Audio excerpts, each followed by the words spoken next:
ಹಂಗಾರೆ ಸಿದ್ದರಾಮಯ್ಯನವ್ರು ಇಲ್ಲಿದ್ದಾಗ ಅನ್ಬೋದು, ನಾವು ಅನ್ಬಾರ್ದಾ? ಇಲ್ಲಿದ್ದಾಗ ಸಿದ್ದರಾಮಯ್ಯನವ್ರು ಏನೇನು ಅಂಕಿ ಅಂಶ ಕೊಟ್ಟರು ಅದೆಲ್ಲ ಸರಿ ಇದೆಯಾ? ಸರಿ ಇದೆಯಾ? ಸುಳ್ಳು ಹೇಳೋದು ಬೇರೆ, ಮಾಡಿಲ್ಲ ಅಂತ ಹೇಳಿದ್ರು ಸುಮ್ಮನೆ ಸಾಕಷ್ಟು ಮಾತಾಡಿದ್ರು. ನಾವೇನಾದ್ರೂ ಮಧ್ಯ ಪ್ರವೇಶ ಮಾಡಿದ್ವಾ? ಅವ್ರು ವಾದ ಬಿಡಲ್ಲ, ವಿತಂಡ ವಾದ ಬಿಡಲ್ಲ. ನೀವು ಬಗ್ಗೆ ಮಾತಾಡೋದು ಬಿಟ್ಟು ಅವರು ಬರೀ ನಮ್ಮ ಮೇಲೆ ಆರೋಪ ಮಾಡ್ತಾ ಇದ್ರೆ ನಾವು ಸುಮ್ಮನೆ ಕೂತಿರ್ಬೇಕಾಗುತ್ತೆ. ಮಾತ್ರ ರಾಜಕೀಯ ಮಾಡ್ಬೇಕು, ನಾವು ಸನ್ಯಾಸ ಮಾಡ್ಬೇಕು. ಈಗ ಅಧ್ಯಕ್ಷರೇ, ಹೋದ ಬಾರಿ ತಾವು ವಿರೋಧ ಪಕ್ಷದಲ್ಲಿ ಇದ್ರು, ಅವ್ರ ಆಡಳಿತ ಪಕ್ಷದಲ್ಲಿ ಇದ್ದಾಗ ಎಷ್ಟು ಅವಕಾಶ ಕೊಟ್ರು ನಿಮ್ಗೆ? ಆಯ್ತು, ಮಾಧುಸ್ವಾಮಿ ಅವ್ರು ಏನೇನ್ ಹೇಳಿದ್ದಾರೆ ಈ ಸದನದಲ್ಲಿ ತೆಗೆದು ನೋಡ್ಬಿಡ್ಲಿ ಅವರು ಕಾನೂನು ಸಚಿವರಾಗಿ. ಇವಾಗ ನಮಗ್ ಪಾಠ ಬಂದು ಹೇಳ್ತಾರೆ. ಈಗ ಉತ್ತರ ಕನ್ನಡದ ಬಗ್ಗೆ ನಾವು ಚರ್ಚೆ ಮಾಡೋ ಸಂದರ್ಭದಲ್ಲಿ ಅವ್ರೇನು ಹೇಳ್ತಾರೆ, ಏನೇ ಬೇಕು ಟೀಕೆ ಮಾಡಿ ಆ ವಿಚಾರ ಹೇಳಿ, ಕೆಲವೊಂದು ಅಂಕಿಅಂಶಗಳ ತಪ್ಪಾಗಿ ಹೇಳಿದಾಗ ತಿದ್ದುವಂಥ ಕೆಲಸ ನಾನು ಇದು ಮಾಡಿದ್ದೇನೆ ಅಂತ ಹೇಳುವಂಥದ್ದು. ಅದಕ್ಕೆ ನಾವೇನು ಕೂಡ ಈ ರೀತಿ ನೀವು ಹೇಗೆ ಹೇಳಿದ್ರೆ ಆಗ್ತದ?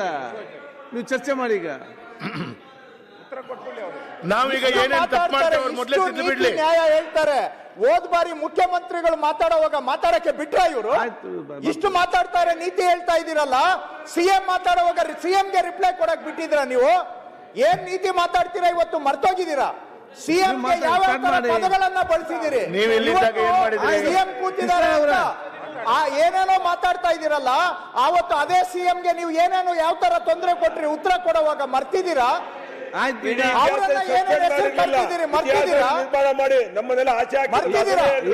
ಸೌಜನ್ಯ ಮಾತಾಡ್ತಾರೆ. ಒಬ್ಬ ಮುಖ್ಯಮಂತ್ರಿ ಸಭಾನಾಯಕ ಉತ್ತರ ಕೊಡುವಾಗ ಏನೆಲ್ಲ ತೊಂದರೆ ಕೊಟ್ರು, ಸಭಾನಾಯಕರಿಗೆ ಉತ್ತರ ಕೊಡ್ಲಿಕ್ಕೆ ಬಿಡ್ಲಿಲ್ಲ.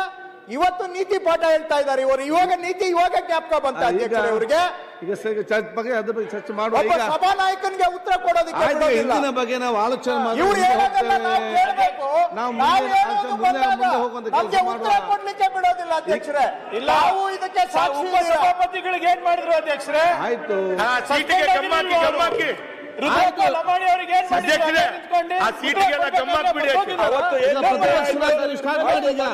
ಅದೇ ಪೀಠದ ಮೇಲೆ ನೀವು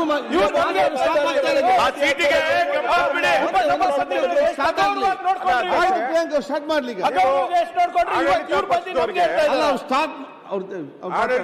ಈಗ ನೋಡಿ ಏನಾಗ್ತದೆ ಅಧ್ಯಕ್ಷರೇ, ತಾವೇ ಸಸ್ಪೆಂಡ್ ಮಾಡಿ. ಆಯ್ತು ಬ್ಯಾಂಕ್ ಹೇಳಲಿಕ್ಕೆ ನೋಡಿ, ಇಲ್ಲಿ ಏನಾಗ್ತದೆ, ನಾವೀಗ ನಿಂತ್ಕೊಂಡು ನಾವು ಹಿಂದಿನ ಆಗಾಯ್ತು ಹೀಗೆ ಅದೇ ರೀತಿ ಹೋಗುವಂಥದ್ದು. ಈಗ ಅದನ್ನು ಬಿಟ್ಟು ಬಿಟ್ಟು ಚರ್ಚೆ ಮಾಡ್ತೀವಿ.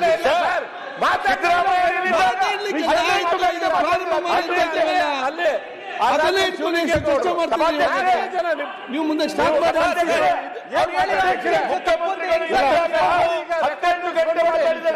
ರೆಕಾರ್ಡ್ ಉತ್ತರ